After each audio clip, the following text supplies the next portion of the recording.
Hello viewers, welcome to our channel. నేను మీ చరణ్ పరిమి. గోదావరి గట్టు మీద చచ్చిపోయిన చెట్టుకు మళ్ళీ ఊపిరి పోసిన శాస్త్రవేత్తలు. సో ఈ చెట్టుకు చాలా చరిత్ర ఉందన్నమాట. ఈ చెట్టుని పనిగట్టుకొని దానికి ఊపిరి పోయడానికి చాలా రోజులుగా శ్రమించారు. నెల రోజుల పాటు కష్టపడితే మొత్తానికైతే సాధ్యమైంది. అయితే ఏం చెట్టు ఏంటి అని చూస్తే ఇది సినిమా చెట్టు. ఈ చెట్టు పేరే సినిమా చెట్టు అని ఉంటుందన్నమాట. కుమారదేవం అని చెప్పేసి ఒక గ్రామం ఉంది గోదావరిలో. సో ఆ గ్రామం ఒడ్డున గోదావరి ఉంటుంది. సో ఆ గోదావరి ఒడ్డున ఈ చెట్టు ఉందన్నమాట. నిద్రగన్నేరు చెట్టు, మహావృక్షం. ఇది దాదాపు 150 సంవత్సరాలు దీని వయసు. అయితే ఈ చెట్టు దాదాపు 300 సినిమాల్లో కనిపించింది.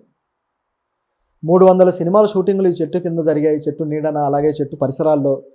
సో అందులో ఈ చెట్టు చాలా కీలకంగా ఉంటుంది. ముఖ్యంగా చెప్పాలంటే ఏఎన్ఆర్ గారి సినిమాలు, గతం నుంచి కూడా బాపు గారి సినిమాలు, అదేవిధంగా వంశీ గారి సినిమాలు, ముఖ్యంగా పెద్ద వంశీ గారు. సో ఆయన సినిమాలు ఏవైతే ఉన్నాయో, లేడీస్ టైలర్ కావచ్చు, ఇటువంటి చాలా సినిమాల్లో ఈ చెట్టును చూపించడం జరిగింది. ఆయనకి మామూలుగా అంటే గోదావరి ఇసుక తిన్నెలు, గోదావరి గ్రామాలు, అక్కడ జీవితాల మీద ఆయన అనేక కథలు రాశారు పత్రికల్లో. అదేవిధంగా తన సినిమాల్లో కూడా ఆ జీవితాన్ని చూపిస్తూ వచ్చారు. చాలా అందమైన, అద్భుతమైన జీవితాన్ని ఆయన పోర్ట్రే చేస్తూ వచ్చారు. గోదావరి జీవితాలకు ఆయన సినిమాలో ఒక డాక్యుమెంటేషన్ అని చెప్పొచ్చు. అంత అద్భుతంగా చూపిస్తూ వచ్చారు. అయితే ఆయన సినిమాల్లో గోదావరి నదికి ఎంత ప్రాధాన్యత ఉంటుందో ఈ చెట్టుకి అక్కడ పరిసరాలకు కూడా అంతే ప్రాధాన్యత ఉందన్నమాట. సో ఆయన ఈ చెట్టు ఎప్పుడైతే పడిపోయిందో, అంటే దానికి వయసు ఇదైన తర్వాత ఆ చెట్టు కొద్దిగా ఎండిపోతూ వచ్చి చివరికి అది కూలిపోయిందనమాట. కూలిపోయిన తర్వాత నెల రోజుల క్రితం ఇది జరిగింది. సో అందరూ కూడా చాలా బాధపడ్డారు. వంశీ గారు అయితే ఆ దగ్గరికి వెళ్ళిపోయి, ఆ చెట్టు దగ్గరికి వెళ్ళిపోయి దాని మోడును పట్టుకొని కూడా చాలా బాధపడ్డారు. దీన్ని బతికించుకోవాలి అని చెప్పేసి. ఎందుకంటే దాంతో ఆయనకున్న ఎఫెక్షన్ అలాంటిది. సో దానికోసం ప్రయత్నం చేస్తే ఒక రోటరీ క్లబ్ వారు ముందుకొచ్చారు. దీన్ని ఏదో విధంగా బ్రతికిద్దామని చెప్పేసి వాళ్ళు కూడా, లయన్స్ క్లబ్, సో వాళ్ళు కూడా డిసైడ్ అయిపోయి చివరికి ఆ ప్రయత్నం అయితే మొదలుపెట్టారు. మొదలుపెట్టిన తర్వాత దీనికి శాస్త్రవేత్తలు వచ్చేసి, ఎవరైతే వృక్ష శాస్త్రవేత్తలు ఉంటారో వీళ్ళు వచ్చి ఆ ప్రయోగాలు చేయడం మొదలుపెట్టారు. దీన్ని బతికించడం ఎలా అని చెప్పేసి. ఈ క్రమంలో సో కొంతమంది దానికి ఇనిషియేటివ్ తీసుకున్నారు. వంశీ గారు కావచ్చు, కొంతమంది సినీ ప్రముఖులు కావచ్చు, అలాగే ఆ క్లబ్ సభ్యులు కావచ్చు, వీళ్ళంతా. సో ఎలాగైనా బతికించాలని ప్రయోగాలు చేస్తూ కొన్ని రసాయనాలు వాడుతూ ఈ విధంగా చేస్తే 50 రోజుల్లో దీనికి చిగురు అయితే వస్తుంది, ఖచ్చితంగా ఇది తిరిగి బ్రతుకుతుందని చెప్పేసి శాస్త్రవేత్తలు చెప్పారు. అయితే ఆ ప్రయత్నం అయితే చేశారు వీళ్ళు. చేసిన తర్వాత చూస్తూ ఉన్నారనమాట. రోజులు గడుస్తున్నాయి. పైగా ఈ మధ్యకాలంలో వరదలు కూడా పెరిగిపోయాయి. ఎందుకంటే ఎక్కువ వాటర్ వచ్చి ఎక్కువ వరదలు వస్తే కూడా చెట్లకు ప్రమాదం. అవి దాంట్లో కూడా మునిగి చచ్చిపోయే ప్రమాదం ఉంది. సో ఈ ప్రమాదం కూడా లేకుండా దాన్ని కాపాడుకుంటూ వస్తే చివరికి ఇప్పుడు కేవలం 30 రోజుల్లోనే దానికి చిగురు అయితే వచ్చింది. సో అది ఇప్పుడు దీనికి జరిగిన ఒక అద్భుతమైన సంఘటన. ఇప్పుడు ఈ చెట్టును తిరిగి మళ్ళీ పునర్నిర్మించడానికి ప్రయత్నాలు జరుగుతున్నాయి. అంటే చిగురు కూడా పూర్తి స్థాయిలో రావాలి. అంటే వాళ్ళు ఏదైతే 50 రోజులు టైం పెట్టుకున్నారో ఆ 50 రోజుల టైం కూడా చూస్తారు.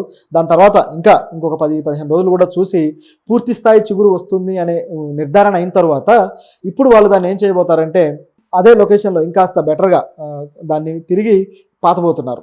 ఏ విధంగా అయితే చిన్న మొక్కల్ని నాటుతారో అదేవిధంగా ఈ మహావృక్షాన్ని నాటబోతున్నారు. సో ఇది ఒక బృహత్తరమైన పని. ఒకవేళ అదే కానీ సక్సెస్ఫుల్గా జరిగితే ఇక తన మళ్ళీ నెక్స్ట్ జీవితాన్ని మొదలెట్టినట్టే. ఇంకా ఒక రకంగా 150 ఏళ్ళ జీవితం కంప్లీట్ అయిపోయి మళ్ళీ కొత్తగా రిసరెక్షన్ అంటాం కదా, ఆ విధంగా మొదలెట్టినట్టే. సో అది ఏ విధంగా జరుగుతుందో చూడాలి. సో నిజానికి ఈ చెట్టు చరిత్ర గమనించి చూస్తే ఆ ఊరు ఏదైతే ఉందో ఆ గ్రామంలో ఇప్పుడు ఈ చెట్టు దగ్గర షూటింగ్ జరిగినన్ని నాళ్ళు కూడా ఆ గ్రామంలో ప్రజలకి ఫుడ్ దొరికేదట. ఆ చెట్టే ఫుడ్ పెట్టింది అని చెప్పేసి అంటారు.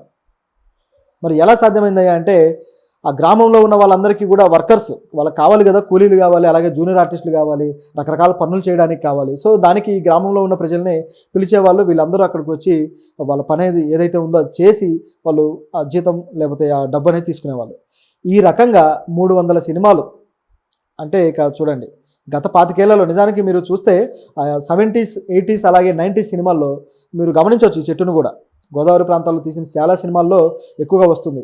ఇప్పుడు ఆ ప్రాంతాలని దాటి వేరే ప్రాంతాలకు షూటింగ్లకు వెళ్తున్నారు. కానీ అప్పట్లో అయితే 90s, 80sలో ఎక్కువగా షూటింగ్ అనగానే గోదావరి ప్రాంతానికి వెళ్ళిపోయేవాళ్ళు. అక్కడ కొన్ని గ్రామాల వాళ్ళు అయితే వాళ్ళకి ఎంతో సపోర్ట్ కూడా చేస్తూ ఉండేవాళ్ళు. ఎందుకు అలా ఉంటుంది అంటే అక్కడ ఉండే వాతావరణం వల్ల.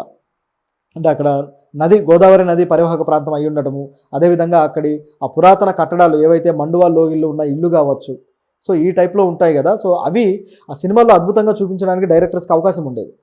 మరి మిగతా ప్రాంతాలకు ఎందుకు వెళ్ళలేదు అంటే ఇది సస్యశ్యామలమైన ప్రాంతం, పంటలు బాగా పండుతూ ఉండేవి, ఆ కొబ్బరి చెట్లు కావచ్చు, ఇది అందంగా ఉండేది. మిగతా ప్రాంతాలు చాలా వరకు కరువు ప్రాంతాలే.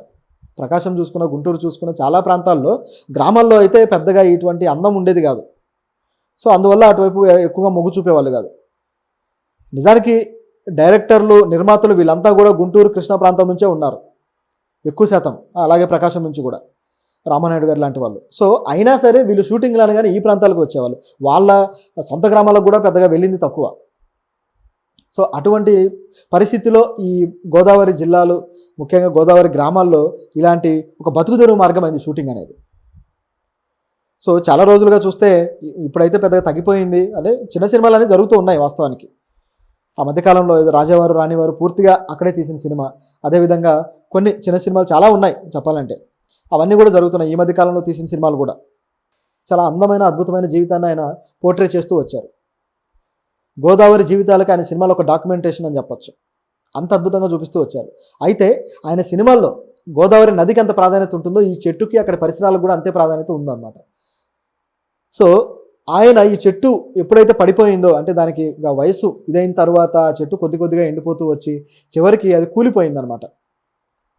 కూలిపోయిన తర్వాత నెల రోజుల క్రితం ఇది జరిగింది. సో అందరూ కూడా చాలా బాధపడ్డారు. వంశీ గారు అయితే ఆ దగ్గరికి వెళ్ళిపోయి, ఆ చెట్టు దగ్గరికి వెళ్ళిపోయి దాని మోడును పట్టుకొని కూడా చాలా బాధపడ్డారు. దీన్ని బతికించుకోవాలి అని చెప్పేసి. ఎందుకంటే దాంతో ఆయనకున్న ఎఫెక్షన్ అలాంటిది. సో దానికోసం ప్రయత్నం చేస్తే ఒక రోటరీ క్లబ్ వారు ముందుకొచ్చారు. దీన్ని ఏదో విధంగా బ్రతికిద్దామని చెప్పేసి వాళ్ళు కూడా, లయన్స్ క్లబ్, సో వాళ్ళు కూడా డిసైడ్ అయిపోయి చివరికి ఆ ప్రయత్నం అయితే మొదలుపెట్టారు. మొదలుపెట్టిన తర్వాత దీనికి శాస్త్రవేత్తలు వచ్చేసి, ఎవరైతే వృక్ష శాస్త్రవేత్తలు ఉంటారో వీళ్ళు వచ్చి ఆ ప్రయోగాలు చేయడం మొదలుపెట్టారు. దీన్ని బతికించడం ఎలా అని చెప్పేసి. ఈ క్రమంలో సో కొంతమంది దానికి ఇనిషియేటివ్ తీసుకున్నారు. వంశీ గారు కావచ్చు, కొంతమంది సినీ ప్రముఖులు కావచ్చు, అలాగే ఆ క్లబ్ సభ్యులు కావచ్చు, వీళ్ళంతా. సో ఎలాగైనా బతికించాలని ప్రయోగాలు చేస్తూ కొన్ని రసాయనాలు వాడుతూ ఈ విధంగా చేస్తే 50 రోజుల్లో దీనికి చిగురు అయితే వస్తుంది, ఖచ్చితంగా ఇది తిరిగి బ్రతుకుతుందని చెప్పేసి శాస్త్రవేత్తలు చెప్పారు. అయితే ఆ ప్రయత్నం అయితే చేశారు వీళ్ళు. చేసిన తర్వాత చూస్తూ ఉన్నారనమాట. రోజులు గడుస్తున్నాయి. పైగా ఈ మధ్యకాలంలో వరదలు కూడా పెరిగిపోయాయి. ఎందుకంటే ఎక్కువ వాటర్ వచ్చి ఎక్కువ వరదలు వస్తే కూడా చెట్లకు ప్రమాదం. అవి దాంట్లో కూడా మునిగి చచ్చిపోయే ప్రమాదం ఉంది. సో ఈ ప్రమాదం కూడా లేకుండా దాన్ని కాపాడుకుంటూ వస్తే చివరికి ఇప్పుడు కేవలం 30 రోజుల్లోనే దానికి చిగురు అయితే వచ్చింది. సో ఈ పద్ధతిలో ఉండేది. ఇప్పుడు తగ్గిపోవడం వల్ల ఇప్పుడు ఏపీ గవర్నమెంట్ కూడా మళ్ళీ కొత్తగా ప్రణాళిక తీసుకొచ్చారు. ఏపీలో పర్యాటక స్థలాల్ని, ఇటువంటి పర్యాటక స్థలాలు ఏవైతే ఉంటాయో వీటిని ఇంకాస్త డెవలప్ చేసి షూటింగ్లో కూడా ఉపయోగించుకునేలా మనం చర్యలు తీసుకుందాం అని చెప్పేసి ప్రయత్నాలు జరుగుతూ ఉన్నాయి. సో అలాగని జరిగితే ఇటువంటి చెట్లు కావచ్చు, అలాగే పురాతన టైంలో షూటింగ్ చేసిన ఏవైతే లొకేషన్స్ ఉన్నాయో వాటిని కూడా కాపాడుకోవడం ఈజీ అవుతుంది. నిజానికి గతంలో కొన్ని ప్రభుత్వాలు చేసిన పొరపాటు ఏంటంటే, ఈ గోదావరి పరిసర ప్రాంతాల్లో ఏదైతే నది పరిసర ప్రాంతం, ఆ నది పారే టైంలో అద్భుతమైన షూటింగ్లు జరిగి ఉన్నాయి కదా, అక్కడ ఇసుకను తవ్వకాలు బాగా పెంచేసి ఇసుక మాఫియా పెరిగిపోయి చివరికి ఆ నది కూడా కుంటుపడేటట్టు చేశారనమాట.